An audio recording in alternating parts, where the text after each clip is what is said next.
Beyond the Mic with Sean Dillon. We're joined on the Starline by author, illustrator, musician, and podcaster. To save money because her salary was so minuscule, she also rode her bike to work every day. Her podcast, Weird Finance, explores the uncomfortable situation that money, or lack thereof, puts us in daily. We welcome Paco de Leon. Thank you so much for having me today, Sean. Paco, let's go beyond the mic. You've had experiences in consulting, financial planning, wealth management, banking, and even collections. What's the worst decision you ever made with money? Oh my gosh, how much time do you have, Sean? I could go on and on. It's okay, I've got time. I would say off the top of my head, one of the weirdest things I've ever done was never negotiate my salary while I worked for other people and wondered why I was underpaid. Now, that was an entire ball of wax. There was like issues and ideas I had about, internalized wage, like the wage gap, basically. I needed to really understand how I've internalized these ideas that society said I wasn't worth as much as other people. But if you don't want to go as heavy this morning, Sean, I would say the weirdest thing I've ever done with money was one time I put an entire semester of college on a credit card. Not a good choice. Money decisions are a choice. Do we order dessert or invest it into a 529 for our kids? Why is handling money so terrifying for people? It's so emotional, and I think our society doesn't allow us and it hasn't encouraged us to really just talk about it. So then when we do talk about it, it's awkward and we're fumbly, we're super out of practice. And I think that just really permeates our society, and we're just slowly taking off the layers of getting comfortable talking about it. You've tackled so many stories in your Taking Stock set of articles. Which one hit a little too close to home? There was one article where one of the writers was pretty frustrated because she was supporting her mom, and her mother's an immigrant. And I think kind of understanding how it feels to be around a bunch of people who are better off than you because your parents want to put you in a better position. Kind of that rub, right? That frustration.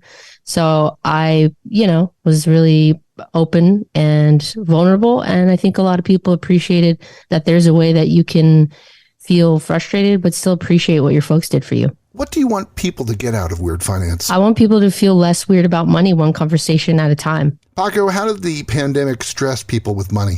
The pandemic was a really interesting anomaly to have happened, because if you look at the data and you look at the statistics and you remember the stimulus payments and all of the tax credits, Americans were actually pretty flush with cash. And now we're kind of seeing the equal and opposite reaction of that with inflation and with the Fed trying to tame demand, this fun little bank run that we've had.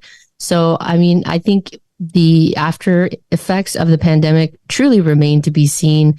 And maybe this sounds cynical or ridiculous, but I'm excited to see how it all unfolds.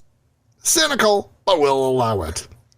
Paco de Leon from Weird Finance, the podcast, joins us beyond the mic for the Rocky Nate. All it is 8 random questions. Answer with the first thing that comes to your mind, Paco. There is no pressure. Alrighty. First financial book you ever read? First financial book I ever read. Probably that one that's terrible. Think and Grow Rich by Napoleon Hill. Best thing about your producer, Ramsey Yount? He is so generous with his time and his creativity and his energy with me. What's the last thing you bought, but for someone else? A meal. What's the best thing about your wife? Too many things to name. You gotta pick one. I love the way she sees the world, and I like that she lets me in on it. Best song from your band, Mr. Fantasy. Alone Together, Explode, Stella, Do What You Please. Is that something or Salt? Look at you with all this research. I like Salt. Good, I like Salt too. What was your first tattoo of? It was a seahorse on my butt. Best thing about Cal State Fullerton? The best thing about Cal State Fullerton? They awarded me a business degree. How's that? Do you remember the first person you helped in your Allies in Arts project, and are you still in touch with them? I am no longer on the board of Allies in Arts, and I believe the first person we helped was a woman who was doing photography / painting of the melting glaciers. How has the Fed's actions encourage or discourage you? I really just don't like the vibe that they're putting out. The overall vibe is freaking me out. Why? Because a lot of the way we behave with our money and, predicting things like inflation and a lot of it is a self-fulfilling prophecy. So if everybody's freaked out and they just are filled with this overwhelming sense of uncertainty, I think that's when we start to make irrational decisions with our finances. And when we do that collectively, it's hard to predict what's going to happen. Do you think bank runs are in the future? If I knew that, I think I would, could run for president. So I don't know. I have no idea. I hope not. Paco, what scares you about money? The thing that I am trying to really embody and get over in my own life is this idea that I'm okay.